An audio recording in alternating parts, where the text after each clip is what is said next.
একেটাই গছবোৰ চব বৰ বেয়াকৈ এৰুৱাই লৈ গৈছে ন।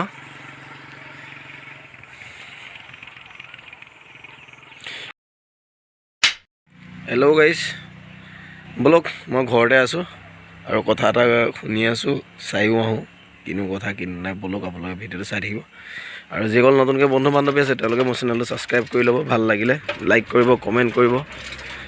বলক ভিডিঅ'টো আৰম্ভ কৰোঁ। মানে মই যোৱাৰ আগতে চাইকেলখন লৈ ল'ব লাগিব। চাইকেলখন ল'লোৱেই অলৰেডি, চাইকেলখন লৈ লৈছোঁ। চাইকেল লৈয়ে যাওঁ অকণমান আগলৈ, বলক গৈ থাকোঁ।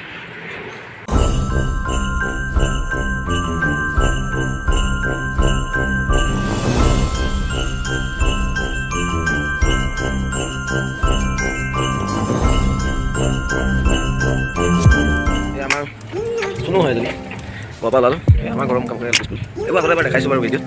বলকচোন অকণমান যাওঁ, বহুত দিন চাইকেল চলোৱা নাই। বিকি পূৰা শুই আছে জোৱানী মাৰটো দোকানত। কাষ্টমাৰ থাকিলেও নাথাকিলেও কথা নাই, শুবই।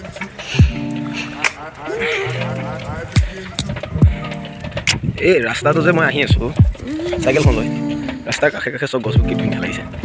আমাৰ ঘৰৰ পৰা প্ৰায় 100 মিটাৰ আহি এখন হাইস্কুল, 100 মিটাৰ হাইস্কুল।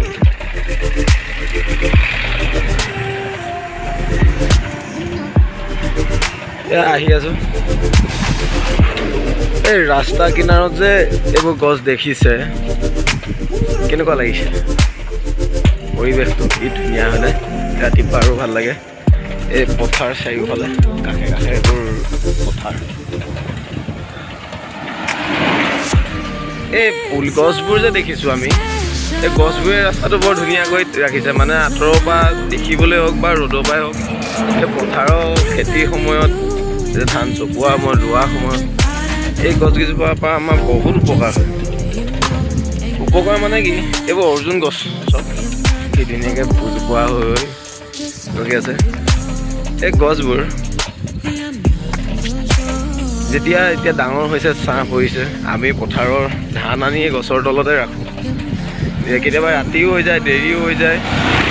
তো এই গছজোপাৰ তলতে, এই গছবোৰৰ তলতে, এজোপা নহয় গোটেই ৰাস্তাটোতে আছে, ইয়াৰ তলতে ৰাখোঁ। মানে এই গছজোপা মৰি গৈছে। বৰপুখুৰী গাঁৱৰ এয়া। এতিয়া মোৰ এই ভিডিঅ'টোৰ উদ্দেশ্যটো আছিলে এই ৰাস্তা কাষত থকা গছবোৰক লৈ। মোৰ এটা প্ৰশ্ন আছে, আপোনালোকে জনাব ভাল পালে। আৰু কথাখিনি আধাতে ভিডিঅ'টো চাই কাটি নিদিব, কথাখিনি সম্পূৰ্ণ শুনি ল'ব, যাতে ইয়াত কোনো বেয়া পোৱা পুৰি নাথাকে। জাষ্ট মই কথাটোহে কৈছোঁ।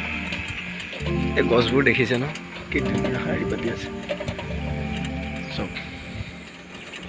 মই আহি এতিয়া গছকেইজোপা চব পালোহি, আৰু আছে আগতে, চবতে আছে গছ। এইজোপা এই গছবোৰজোপা চব কি ধুনীয়া লাগিছে।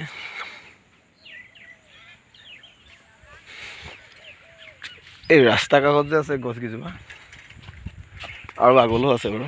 এই গছকেইজোপা যে দেখিছে মোৰ পিছফালে, এইজোপা এনেকৈ এইবোৰ চব অৰ্জুন গছ এইবোৰ। মানে মোৰ এতিয়া কথাটো হ'ল কি বুলিব, এই ভিডিঅ'টোত কি দেখুৱাই আছে, গছটোতো আমিও দেখিছোঁ, কিন্তু এই গছকেইজোপা লৈ এটা ডাঙৰ ৰহস্য আছে।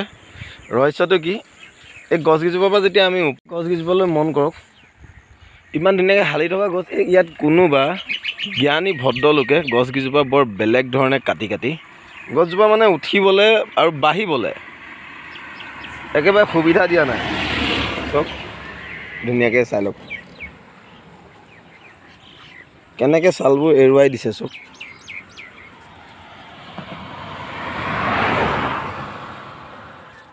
গছ নহয়, ইয়াৰ কাষত থকা সকলোবোৰ গছেই, ৰাস্তাৰ কাষত থকা সকলোবোৰ গছ চব। কিছুমানে কয় অৰ্জুন গছৰ ছাগলীয়ে বোলে ছালটো খায়, কিন্তু এইবোৰ দা ঘাপ হয় আচলতে। ছাগলীয়ে এনেকৈ দা নিচিনাকৈ খাব নোৱাৰে। কোনোবা সদাশয় ভাল ব্যক্তিয়ে হ'ব লাগিব। এজোপা এয়া আপোনাৰ চাৰিওফালে মানে একেটাই গছবোৰ চব বৰ বেয়াকৈ এৰুৱাই লৈ গৈছে ন।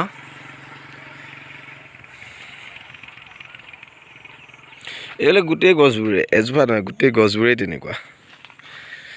এতিয়া মোৰ কথাটো হ'ল কি, এই গছকেইজোপা যিবোৰ মানুহে গছবোৰৰ ছালবোৰ কাটি কাটি লৈ গৈছে, তেওঁলোকৰ ঘৰত চাগে ফুল গছ আছে বা ভাল দামী গছো কিবা কিবি থাকিব পাৰে আৰু ন, সেই গছবোৰ কাটেনে নাই?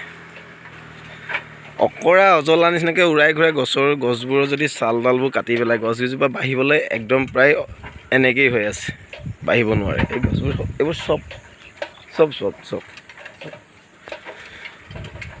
এইবোৰ আচলতে ভাল মানুহে কাৰোবাৰ, আমিবোৰতো বেয়া মানুহ, গতিকে ভাল মানুহে কৰিছে কামবোৰ, সেইবোৰ আমাৰ চকুত নপৰে মানে তেনেকুৱা কথাবোৰ।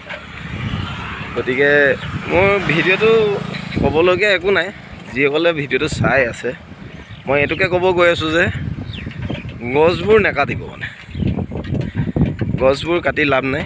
আৰু এনেকৈ যিহেতু কাটিব লাগে, কিবা আপোনাৰ অসুবিধা হৈছে কিবা সেইটো বেলেগ কথা। এই ৰাস্তা কিনাৰৰ গছবোৰক লৈ পেলাই কিন্তু হেৰি নকৰিব মানে। এতিয়া এই গছবোৰে আমাক, আমি বুলিয়ে নহয় বাটৰুৱা এজনো আহি ৰখেহি ঠাইতে, গছজোপা ছাঁ পালে সেই গছজোপা যদি বাঢ়িবলৈ নাপায়, যদি ছালবোৰ এনেকৈ ছিঙি কাটি পেলাই ডাল চাল লৈ পেলাই গৈ থাকে, কিয়বা দৰৱ লাগে বোলে, দৰৱ লাগে ঘৰত ৰুই ল'ব লাগে, এই ৰাস্তা কিনাৰত ভাল নহয় মানে। গতিকে কিনো ক'ম, এতিয়া তেতিয়ালৈকেতো দেখা নাই কোনে কাটিছে কি কৰিছে বা কোনে এৰুৱাইছে। গতিকে ভিডিঅ'টো এইটোৱেই যে গছ আমি সংৰক্ষণে কৰিব লাগে, আচলতে কাটিব নালাগে। এইবোৰ কোনোবাই কৰিছে আৰু এইবোৰ নকৰিব। গছ কটা এটা ডাঙৰ অপৰাধ, তো সকলোৱে জানে। গতিকে ভিডিঅ'টো ইমানেই, আৰু ভিডিঅ'টো যদি আপোনালোকে ভাল পাইছে লাইক কৰিব, কমেণ্ট কৰিব, শ্বেয়াৰ কৰি দিব।